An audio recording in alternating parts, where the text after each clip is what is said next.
How's it going, guys? So today we're going to go over some of the key programming differences that you may find between heavyweight and lightweight lifters.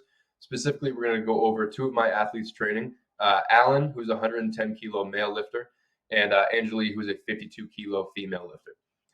It's important to note that not all heavyweight lifters are going to respond well to the same thing. Not all lightweight lifters are going to respond well to the exact same thing. But based on someone's demographic information, there are always some assumptions that we can make about what they should respond well to, or what we think that they might respond well to. And I think Alan and Angeli are both good examples of what a stereotypical heavyweight and lightweight lifter would typically respond well to. So we're going to go over their training. We're going to go over their microcycle and their macrocycle, kind of how their week of training is structured, as well as how their overall block is paced. And then we're going to get into some of the key points that you may want to consider when either writing a block for yourself or writing a block for one of your athletes who may fit into one of these demographics. Okay, so starting with Angeli, we'll go over her program first. If you look up here, you can see kind of how her week is laid out. You can see where the primary days, secondary days are, and all that. So her Sunday is a rest day. Monday, secondary squat, tertiary bench. Tuesday is her primary bench and secondary deadlift. Wednesday is a rest day. Thursday, primary squat, quaternary bench. Friday is a rest day, and then Saturday is her SBD day, where she has tertiary squat, secondary bench, and her primary deadlift. So we'll start with squat and kind of how those days are programmed and how they progress throughout the block. So her secondary squat day on Monday is a tempo double at just percent. So it's 75%, and that stays stagnant across the whole block. So that doesn't move. I like using the tempo squat for her because she has a lot of issues with her descent and being really shifty towards her toes when she gets down into the hole. And through cueing and through having these tempo sets in the program, really helps her primary day show up a lot cleaner. But this isn't a set that we necessarily want to induce a ton of fatigue. It's just in there for skill practice, and we want to do the kind of the bare minimum in terms of weight in order to get that. So it's just a percent based, and that does not progress throughout the block. Just keep that at 75%. And then her back downs, which are just straight set to 3x5, those do progress throughout the block by about half an RPE each week. So starting at a 6 and ending at a 7.5. For her primary squat day, which she has 2 days of rest with no squatting, and then her primary squat session, that is just single and then 3 straight sets, 3x4. And that single is what progresses throughout the block from a 6 to an 8.5 is where we're going to end that single. And then tertiary squat is just 2 sets of 8 on high bar, descending in intensity, both percent based, and both do not progress throughout the block as well. So same with that secondary day top set with the tempo. These are just percent based and do not move. The reason for that, so we ran 3 times a week squat into collegiate nationals, which was her last meet in April, so about 4 or 5 months ago. And her squat went pretty well. She PR'd on the platform, but there was a lot of nagging hip pain that caused it to be a little bit tough to push in the gym when she got to the end of the block, especially on deadlift. We had a hard time kind of reaching that top end on deadlift just through discomfort. So after the meet, what we did was we took away that tertiary squat session, and we were able to get a lot more out of her deadlift training. We've added 5 to 7.5 keys on her deadlift since that meet in training, but her estimated 1 rep max on squat has just consistently trended downwards since we took away that tertiary squat session. So I think it's important to note that she needs a tertiary squat session in there to some extent. It's just that what we were doing before wasn't an ideal kind of application of a third squat session. So what we had in there was a lower rep, low bar pin squat, which is what she was running with her prior coach into collegiate nationals. And it worked okay, but again, it caused some problems. So I think we have a better re-entry point into a third squat day, which is again low intensity but high rep and in a high bar squat, which instead of a low bar squat, that's to kind of get her out of that low bar pattern, which I think was having a lot of interference with her deadlift, and there's a lot of clash there. So I think taking her out of the low bar squat pattern for that tertiary day is going to allow her to get enough squat work in throughout the week in order to progress it, but not so much that it's inhibiting her ability to push her deadlift. Okay, so the way that we've approached this primary day squat, especially this top set, has been pretty consistent throughout her entire offseason into her meet prep now. So what we've done is have a single on this primary day, starting at around an RPE 6 and ending around an RPE 8.5. I think it was a mistake on my end to program her off season that way.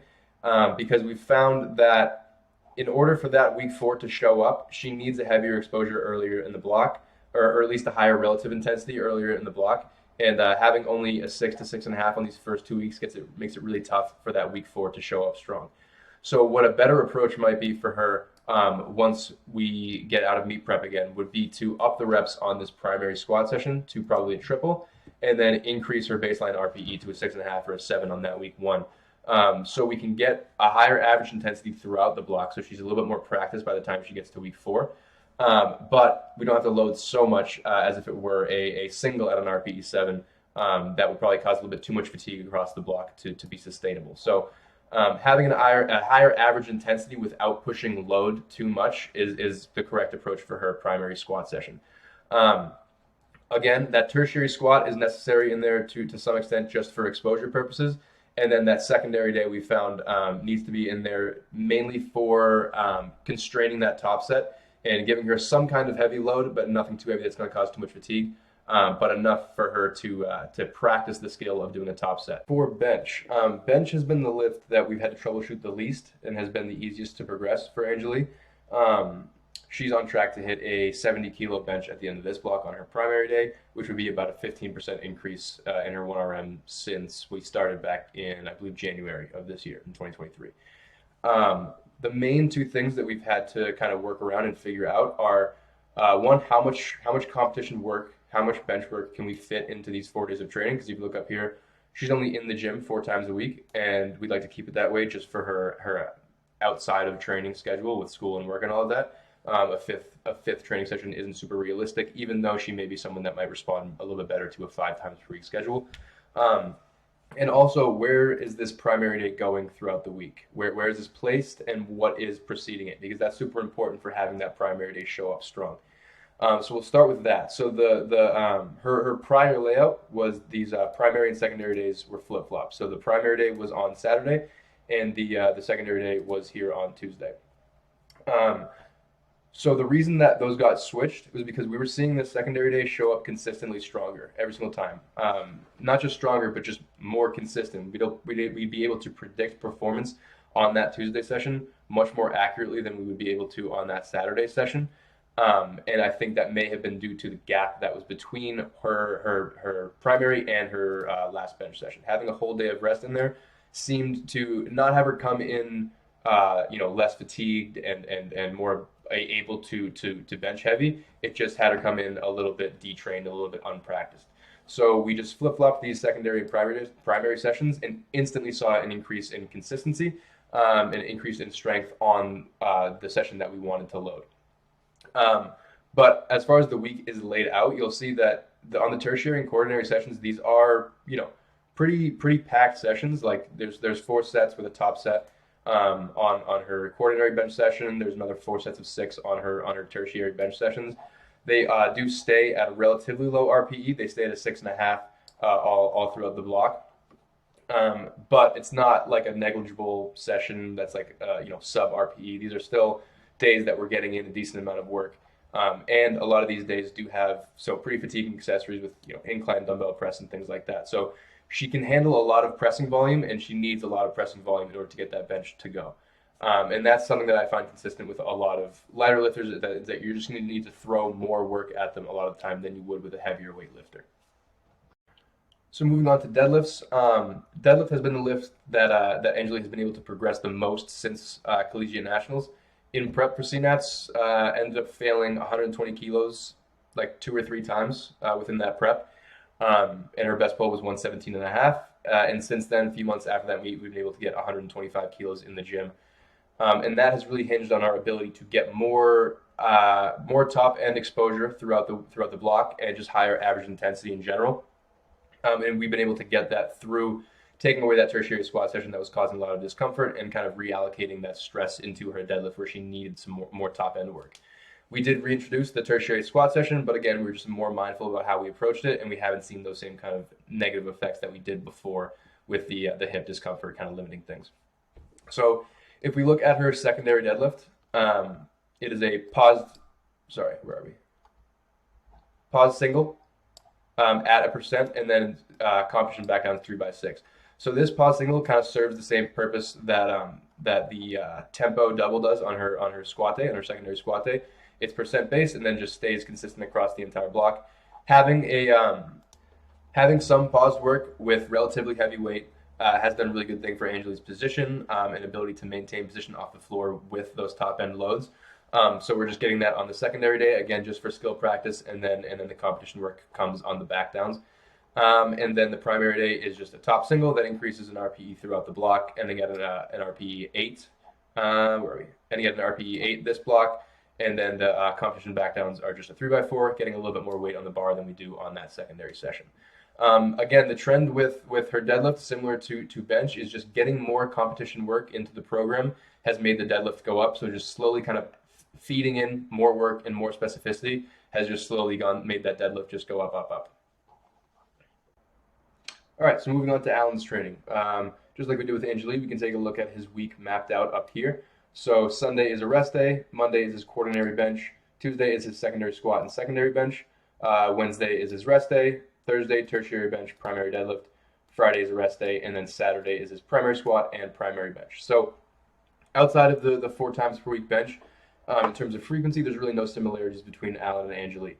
Angeli is squatting 3 times a week, Alan's squatting twice, Angeli is deadlifting twice a week, and Alan is deadlifting once. One of the most important things in Alan's training is being mindful of fatigue. He is super, super sensitive to intensity and pushing intensity early in the block. So you'll see that mainly on squat and deadlift, the weeks 1 through 3 are super pulled back and super low intensity relative to how hard we're pushing that week 4. And also, he has singles on everything. And he's in meet prep right now, so it makes sense for there to be singles on everything. But we have singles on everything year round. We don't get that much block-to-block fatigue buildup through that because those weeks 1 through 3 are so low intensity. So we're not, like, the majority of this training is, sub 7 RPE, and we're not seeing that same kind of fatigue buildup that we would if we were pushing singles, at a 7 or an 8 year round. So we'll start at his secondary squat day, which is all SSB. So we have a 1x3 at RPE 6 on SSB, and then 3x4 at RPE 6 to start the block. This day does not progress super hard. So we're starting at an RPE 6 and we're ending at an RPE 6.5. It just goes 6, 6, 6.5, 6.5, and that's how we've been running that secondary squat session for a while. The SSB is in there for 2 reasons. So 1, low bar squats beat up Alan. So if he's squatting twice a week low bar, he's going to get some aches and pains by week 2 most likely. So it's in there so we can just move in a more sustainable pattern that we're able to push to some extent year round and get more just meaningful training in. And the other reason is so we can get some semblance of a top set early in the block, so he doesn't come into that primary completely flat. Even if this is such a low percentage of his 1 rep max, it gives us some relative intensity to work with. It puts him in some position to be moving weight that is not 60% of his 1 rep max. So that's the reason for the 1x3 SSB, and then we go into the primary day, and we have a competition squat 1x1. And then straight sets at a 3x3, and these weights are just prescribed throughout the block. So I'll write these weights at the beginning of each block, and they progress pretty slowly across the block. So we get started at 370 on week 1 for his 3x3, ended at 418, and that biggest jump comes from that week 3 to week 4. Again, we have 5 to 6 on the single on week 1, and then an RPE 6 on week 2, RPE 7 on week 3, and then an RPE 9 on week 4. Weeks 1 through 3 are pretty consistently weak and do not show up like that week 4 shows up, but the week 4 always shows up strong. You can see that he took 507 at an RPE 9 on week 3. It was prescribed at 7. And then we go to week 4 and he took 535 at pretty much the same RPE. And that's been consistent with his performance across several blocks. We can always rely on that week 4 showing up regardless of how weeks 1 through 3 show up. So that's part of the reason why we can keep singles in year round is because we're not really getting that much weight on the bar relative to his 1 rep max on these weeks 1 through 3. So we're not building up that much fatigue block to block, so we're able to push that single on week 4 and then just restart at a much lower baseline. All right, so moving on to Alan's deadlift. With Angeli, there was a lot of fatigue overlap between her squat and her deadlift. The low bar squat pattern for her was really similar to her deadlift pattern, which caused some troubles with programming her top end on both of them because the fatigue leaked into each other a lot. With Alan, that's not really the case. Squat and deadlift kind of operate on their own schedule, and there's not a ton of fatigue overlap between the two, but they do follow pretty similar fatigue trends, and they accumulate fatigue similarly. So with Alan's squat, we see that weeks 1 through 3 consistently show up weak, and then that week 4 consistently shows up strong. And we see a similar pattern with his deadlift. So we're going to see a similar trend in how that top set kind of increases into the week 4. So we start with a pretty low baseline relative to his 1 rep max with a 501 single that is programmed at an RPE 5, and then we're reaching upper fives, closer to 600 pounds by the end of his block. That's programmed at an RPE 9. Now, with Alan, he sees a big drop off in strength after performing one difficult set on deadlift. So the main focus on his deadlift training is not really upping this top single. It's just getting more work in on these back downs. We were in a spot a few blocks ago where he would pull, 570 for his week 4 single, and then take a top set of 4 with under 400 pounds. So we decided that one hard set on deadlift every 3 to 4 weeks is not enough to drive progress, and it's just not enough stimulus. So our main focus is increasing the work on his back down work. So we have him doing a top set of 4 and followed by a 2x4 at percent drop, and that top set of 4 and the back down sets stay consistent across the entire block. We just increase that baseline block to block. So in the following block we'll be doing 446 ideally, and then we'll just keep increasing that baseline as we go to kind of increase his overall blocks workload to drive progress on that primary top set. So similar to Angeli, Alan's bench has been the easiest lift to progress. Hasn't caused us too much trouble programming wise. He's a naturally very strong bencher, benches well over 400 pounds, and his bench fatigue trends are much more standard than his squat and deadlift. So you can see he benches 4 times per week, which is maybe a little bit higher frequency than a typical heavyweight lifter, but it's definitely nothing out of the ordinary. His primary day is a top single followed by a 4x4. And that is a pretty standard progression throughout the block. We just start at an RPE 6 and progress by 1 RPE each block or each week, and then finish at a 9. And then that single stays in there year round. Just because, again, bench isn't inducing so much fatigue that we need to cycle away from singles. We can keep that in there year round and just get the benefits of that increased skill practice without having the negative effects of increasing fatigue too much block to block. He definitely does much better in the lower rep ranges, like 3 to 5 reps, and that's where the majority of his work comes. The highest volume we go is 6s on that secondary session. We were running 3 times a week press for a very long time and saw really good progress with that. But we hit a stall around low 400, like 402 to 407 on that 3 times per week split. So we wanted to add a little bit more work in, but didn't necessarily want to add it to our existing sessions. So we just threw in a quaternary low intensity session. It's a 2x5 Larson. At a prescribed weight with 264 across the entire block, and that does not increase week to week. And that has kind of been what's moved the needle from his bench being at 402 to 418 right now. So a trend that we can definitely see in Alan's training, apart from bench, is the average intensity across the block is pretty low. We're starting with a low baseline, and we're keeping, we're staying in the pocket a decent amount in weeks 1 through 3, because, like I said at the beginning, his sensitivity to fatigue and just to intensity in general is really, really high. So if we start at a high baseline on week 1, and we start in that like true RPE 7 range on week 1, then we're going to gas out probably by week 2. So we need to have a week that shows up consistently strong, and we need to figure out how to kind of ramp into the end of the block. Because if we want to peak into a meet, or we want to, test strength at any point, we have to have reliable data that tells us when that lift is going to be strong. So being able to figure out how to structure those first few weeks of training is super important for having those days where you can count on the lift being strong. So weeks 1 through 3, stay super light on squat and deadlift because we know that we can rely on that week 4 showing up really, really strong, provided that we give them the adequate stimulus week 1 through 3. All right, so now that we've gone over Angeli and Alan's program and kind of gone over what their programs look like, what they individually respond well to, I want to go over what lifters that fit their specific demographics would typically respond well to, and what patterns we can pull from their training and try to apply to other lifters. So Angeli, she's a lighter weight class lifter, and Alan is a heavier weight class lifter. The main difference between the two probably just boils down to how they accumulate fatigue.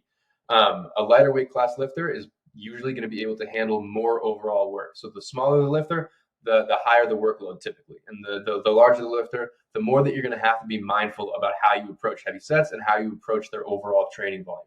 So as you can see right here, I have two sample microcycles that I've written. One would fit a stereotypical lightweight lifter, and one would fit kind of a stereotypical heavier weight lifter. So we'll go over the lightweight lifter first, which is on the left. So you can see they're training 5 times a week with rest days on Sunday and Thursday. Monday session would be secondary squat, tertiary bench. Tuesday would be their quaternary bench session. Wednesday would be tertiary squat, secondary bench, and primary deadlift. Thursday would be a rest day. Friday would be their quinary or fifth priority bench session. And then Saturday would be their primary squat, primary bench, secondary deadlift. So you can see that there's a lot going on in this week, and there's really short kind of rest periods in between each movement. So when you want to fit more work in, there has to be shorter periods in between those days. So between the secondary and tertiary squat session, there's only 1 day of rest, and in between the tertiary and primary, there is 2 days rest. And obviously, when you want to fit 5 times per week bench into a training program, you're going to have to bench back to back on a lot of days. So there's 3 bench days consecutive here with 1 rest day, and then 2 more consecutive days with 1 rest day after the primary. There's also just less rest in between lower body movements in general. So you'll see your secondary squat day here, and then 1 rest day in between your tertiary squat and primary deadlift, and then just 2 rest days in between your primary and secondary deadlift. If we go over to the stereotypical heavyweight lifter program, there's a lot more space. There's a lot more gaps in between sessions and in between each lift. So on squat, it's obviously lower frequency. They're squatting less. They're squatting 2 times per week. So there's 3 full days of no squatting and no lower body movements in general in between this Tuesday and Saturday squat session. And then obviously deadlift is only 1 time per week. So you're not getting any increased fatigue from that secondary deadlift session. So obviously training frequency isn't the only thing that needs to be considered when writing a training block for somebody. Something like average intensity is a really important aspect that needs to be considered. If you're dealing with a lighter weight class lifter or someone who just has the capacity to take in more training stress in general, they may need a higher entry point into that block in terms of intensity on the primary day for that later week in the block to show up strong. Because if you leave them taking an RPE 5 to 6 set on week 1 and then having them take an RPE 9 single on week 4 or 5 or however long the block is, they may just come into that end of block weak or detrained because they haven't been exposed to enough intensity early in the block. Whereas a heavier weight class lifter or just someone who has a lower capacity to take in fatigue and is more sensitive to intensity may need a lower intensity starting point at the beginning of the block to not burn out by the end of it. Being able to get a hold of how an individual lifter catches momentum in their training is one of the more important aspects of being able to create predictability in their training. So being able to understand if someone needs, an RPE 7 entry into a block and end at an RPE 8.5, or if they need to start at maybe an RPE 4 or 5 and then work up to an RPE 9 or 10 is super important. Typically, if you have a lower entry point into a block and you're holding back those first few weeks of the block, you're going to be able to kind of send that last week a little bit harder because you're not having that fatigue buildup that would impact the week 4 as much or the end of the block as much. Thank you so much for watching this video. If you found it helpful, be sure to subscribe and follow us on Instagram at TriumphSMP. If you disagree with anything that I said, please let me know in the comments and we can talk about it. But that's all I've got for you today. So I'll see you later.